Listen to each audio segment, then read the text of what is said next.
Hello there, beautiful dear soul one. This is video numero 3 of Ascension Survival Tools Series. And in this video, we're going to talk about grounding, earthing, and protection. So, this is really important, especially during this time. We spoke a little bit about the yo-yo effect, and part of that is also we're flinging from fifth dimension to fourth dimension to third dimension, and we're going back and forth as we're integrating more into the fifth dimension.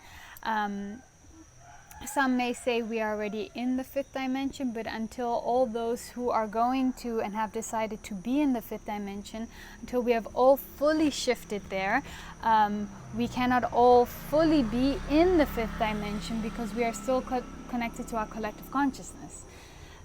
So individually, we may fully have shifted to the fifth dimension, but there is still a part that we are attached to, the collective consciousness, that is still attached to different dimensions. And until we fully, as a collective, shifted to the fifth dimension, then the third and fourth can gently close down and be also integrated into our fifth dimensional new reality.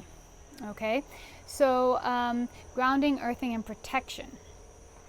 As we are flinging through these different dimensions, different perspectives, connecting to third dimension perspective, and then fourth and then fifth dimension, we are, going through a lot of instability and confusion. And it's like, imagine taking 4 jet planes a day into different time zones. You know, you're going to feel really off and groggy and uncomfortable and tired and all of these things. And that's the effect it has on us. So the more that we can do grounding and earthing and protection, the more beneficial this can be for us to have a smoother journey, if that makes sense. So if we're going through all of these very high vibrational spiritual experiences, and we're just going from one to another, and then we drop down, it can be really massively uncomfortable. It's like going from outer space from a spaceship, and then just falling all the way down to earth and just walking out. We want to decompress, take a moment, take a breath. So the more that we can ground, the more that we can help us decompress and make it a smoother transition in between all of these experiences. So different ways we can ground. It's kind of up to you. What do you most resonate with as well, right? So we can use certain herbs, teas, and foods that are very grounding. Think about root vegetables. Cacao can be grounding, earthy, grounding, root, warming herb for our teas. Can be very grounding. Water can be cleansing. If we take a shower, we can cleanse ourselves and help us ground. And if we bathe in water, we are bathing in our own essence. So when we're feeling lost and scattered, just bathing in our own essence can be beautiful. Sorry about all the motorbikes here and the noise. Can be a beautiful tool to use. Of course, grounding, one of the biggest things is our breath.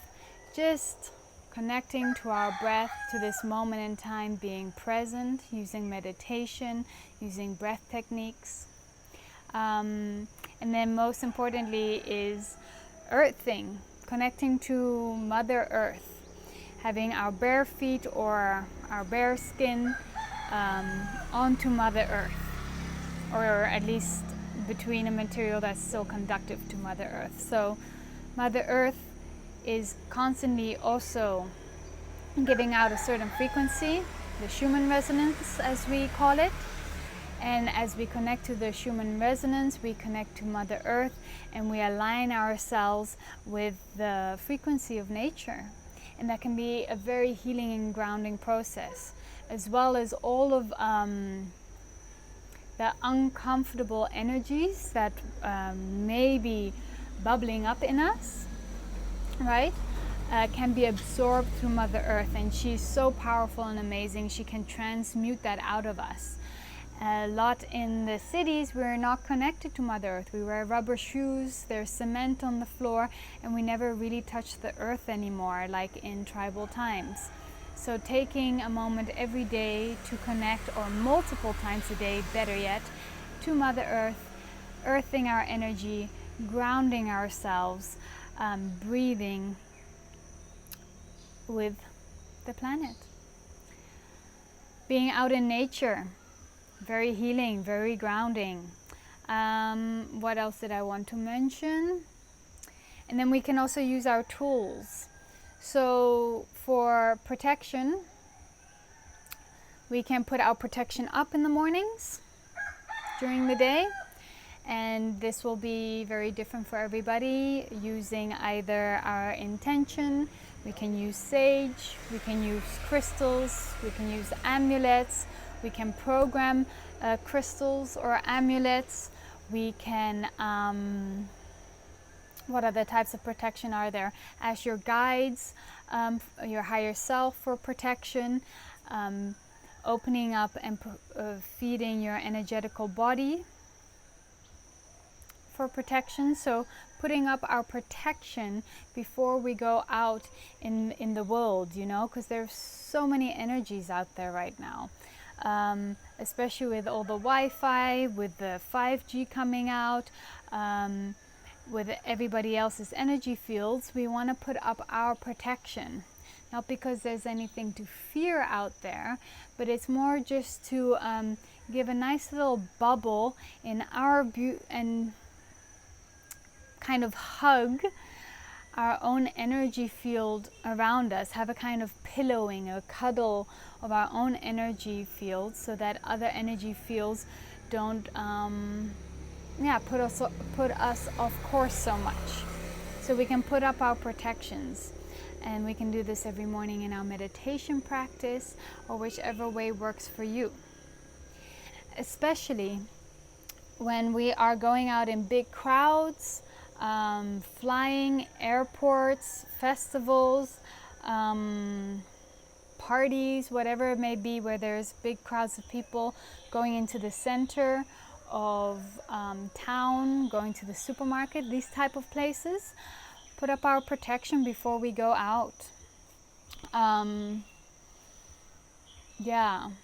on that, I also really highly recommend, when we go out in the world, especially after having very high vibrational and spiritual experiences, and then we go into these more denser matrix environments, it can be very beneficial to just take a moment and close our third eye, take a moment and close our crown chakra, and just closing those areas. Because when our third eye and our crown is wide open and we're going into the matrix and we're going to mingle with lots of people, we're just absorbing everybody's psychic stuff, and it really isn't that beneficial for anyone at that moment in time. And you can open it back up if you're going to do a healing, or if you're going to be in a lovely sacred space, or if you're back home, right? But we don't need our third eye to be open when we're in the airport or in the airplane, you know, it's too much. So we can just gently close that for a moment, gently close our crown, and putting up our protection and our loving barriers. And then what we do want to have is keep the heart open, right? So keeping our heart open so that we can stay in a high and loving vibrational frequency, and emitting that outwards, which also helps to increase, of course, our electromagnetic field, our etheric protections. Let me see my notes. Anything else? I think that's all about grounding, earthing, and protection. There's lots of information out there, you know, so find your unique way, what works for you. Saging is also great. And when we come back, you know, out of different experiences, when we've been in the matrix or in the center of town, etc., take a moment and ground again. center yourself, clear off any energies, use your sage, your crystals, your intention, whatever it may be, but take a moment, take a breath. Instead of just jumping into the next thing, and then you're bringing that energy with you. And sometimes we're not aware of that, you know, we go over there, we have all these experiences, but take a moment to just let go of the energies we may have taken with us. So we're not bringing it to the next activity of our day, you know. If the next activity of our day is to give a healing or to massage our lover, we don't want to bring all the uncomfortable consciousnesses we were feeling on our trip to town, right? We want to leave that behind. Okay, much love. I hope this was useful, and see you in the next video. Bye.